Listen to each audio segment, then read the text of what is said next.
Well, look who decided to come back again. Yes, I'm the most consistent YouTuber of Opibia, and me, a guy who is totally out of content ideas. I thought, why don't I also go to the easy route and save myself the struggle of playing Opibia? So today, I am going to share my tier list with you guys. And there's a problem with every single person's playlist. And I have seen many people compare all the classes in the same category, which is totally wrong, that they compare defenders, runners, and attackers in the same tier list, which I think is not fair. So my tier list will be on the basis of top 5 attackers, runners, and defenders, as all 3 are different roles, so they have different rankings. They cannot be compared with each other. And then the 4th tier is overall on meta units. Like, you can use them, but they are not like in the top 5 category. So let's start ranking these units. First, I'm going to rank attackers. First position obviously goes to Blackbeard, no doubt and no debate. This guy's got like unlimited skills. He can kill every single unit in the game. There's not a single unit who can survive him. I know Whitebeard does not survive him, he can kill him. He ignores both 1 HP trait and the multiple life traits.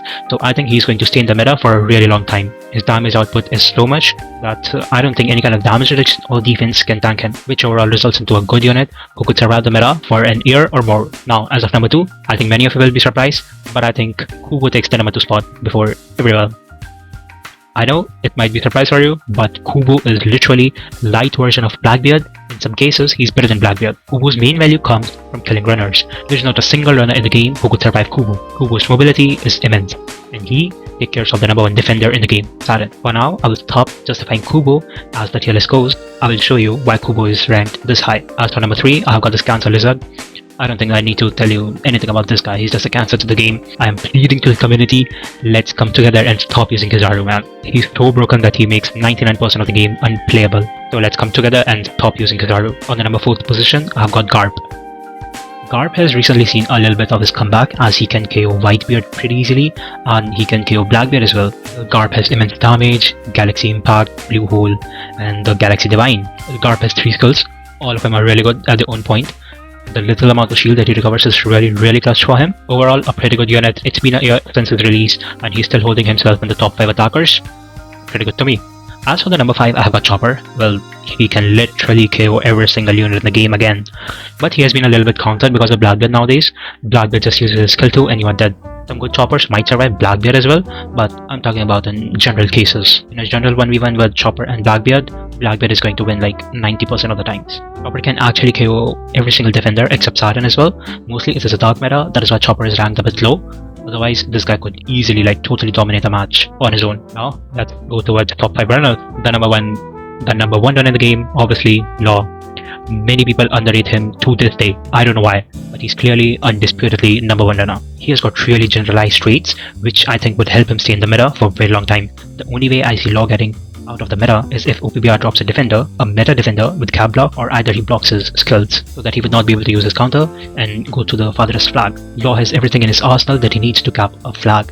And that extra damage to defenders is just a cherry on top, and him not being able to die by Navy units is such a big W. In the future, we are sure many Navy units will be released, and if they don't have that 1 HP trait, Law will be immortal against them, hence he has that meta immunity. Now again, a surprise for you. Number 2 runner, call it biasness, but I think Sabu takes the number 2 spot as the runner. But yes, Whitebeard has clearly made a little bit dent on his image, but if you see, Kizaru's are less and Whitebeards are also less in the meta. And against Whitebeard, he can manage his state. I know he can, I have played him. If there is no Kizaru in the game, I'm pretty sure you are the best runner, not Law. Sabu can take every single flag from every single defender in the game except Zephyr. And I'm not going to justify Sabu much, I have made a gameplay for him and I will just attach it to the video for the later part. As for the number 3 runner, it's Dark Roger. This guy refuses to leave the meta. He was released in 5th anniversary, I think, and it's been 2 years and he is still the 3rd best runner in the meta. He's got really generalized traits as a runner. His healing, his revive, his ignore enemy without any condition. Every single thing makes him a competitive runner in every single meta. I can only imagine what would this monster be if he gets buffed. He's really good as of now because he counters Whitebeard, and if played right, you can even pick some kills on Blackbeard. As for the number 4, I've got Jinbei. Jinbei is a really good runner. I know you all are aware of it. If there is no Kubo in the game, Jinbei does not die. If there is not a Kubo in the game, Jinbei cannot die. Jinbei totally makes Whitebeard unplayable. He like just neglects his presence. And Jinbei is a really good counter to Siren as well. He can capture from every single defender in the game. And you know, it's OPBR players, they will not step out of the treasure 90% of the times. Overall, a really good unit, a really good runner. Arguably, he could be number 3 and Roger could come at number 4. As for number 5, it's Gear 5 Luffy. I'm really glad that this guy is getting lower into the tier list now. else he was just 2 tier above every single person in the previous metas in his own meta. He's the most toxic thing that has ever happened to Opibia, even above Kizaru. And I will be even glad if this guy is totally out of the game.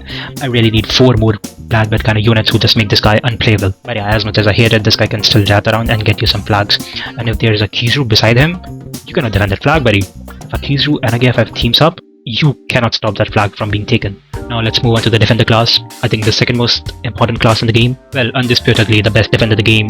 Probably the best unit in the game is Saturn. Saturn has great mobility. His mobility as a defender is what makes him really one of the best. He can single-handedly defend 2 treasures on his own. If played right, he can counter every single run in the game. And yes, if you don't have Kubo in your team, you might be just immortal.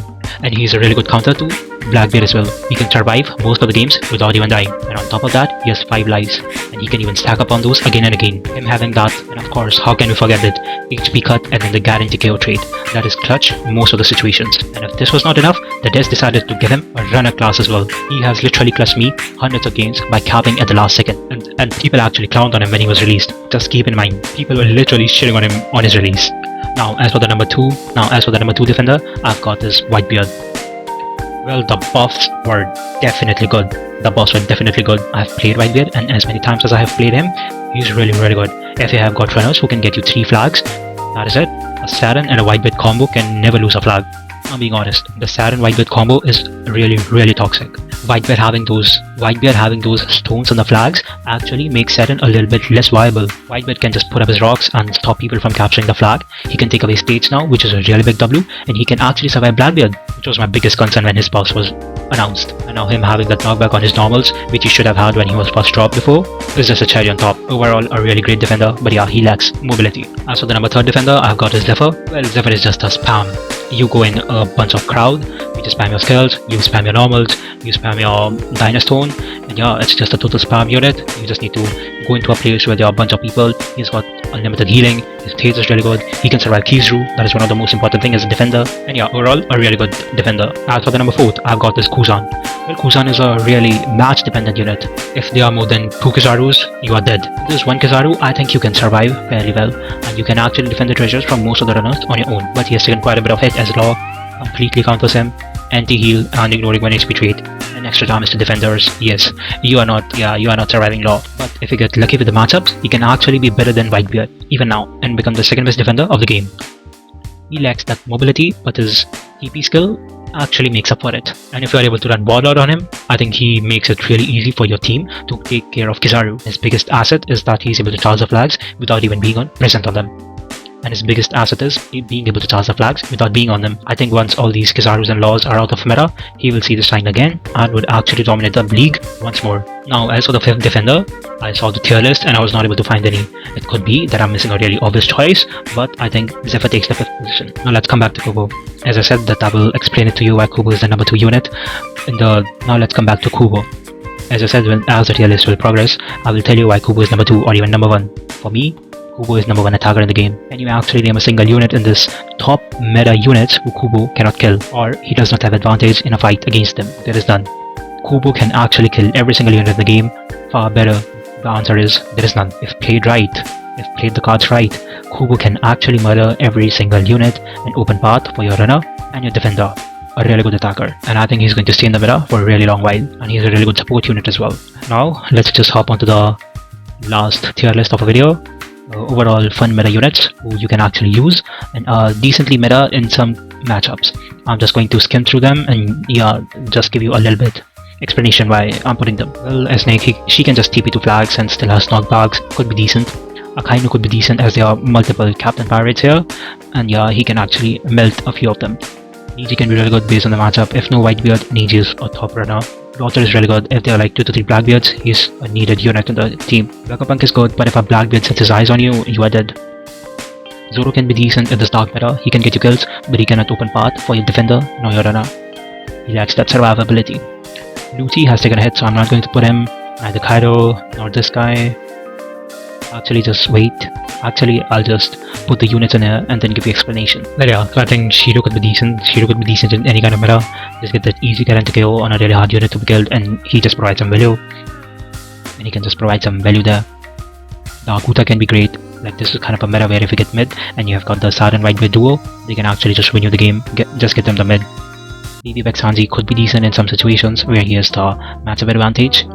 Light Shanks could be decent as he has advantage against Law, and in Team Boost he actually takes care of Blackbeard really good. Stussy is a good defender who can charge flags, but mainly she's just an attacker and she's really good at it.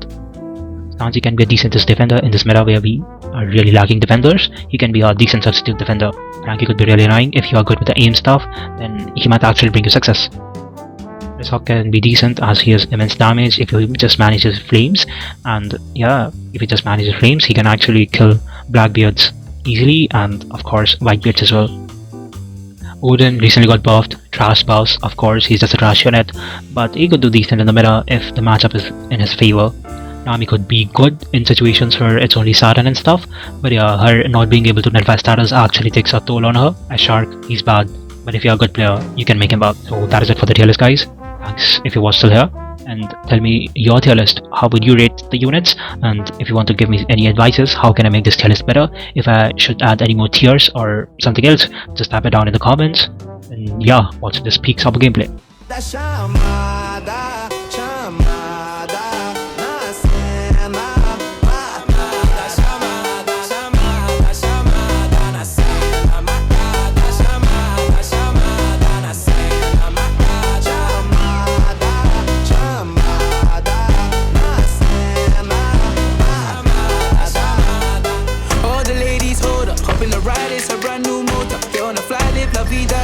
Nobody find it's a Coca-Cola. Hold on. No one no sleep and I swear to total. Throwing it back when I press rewind. Losing her mind when she see that motion. Yeah, straight to the bag, getting racks in the morning. Starboy on the film named Marin. Feels like Brazil had a man them ballin'.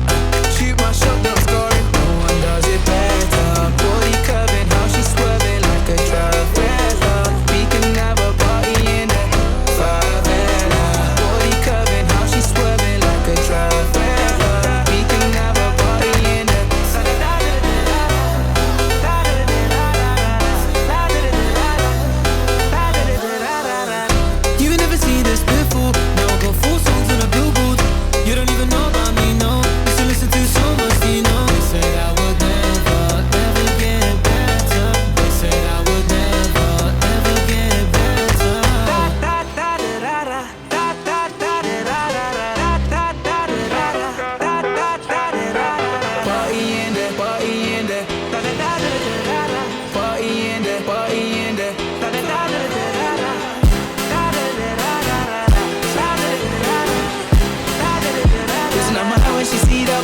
Yeah, no one does it better. Body curving, how she swerving like a traveler. We can have a party in the favela.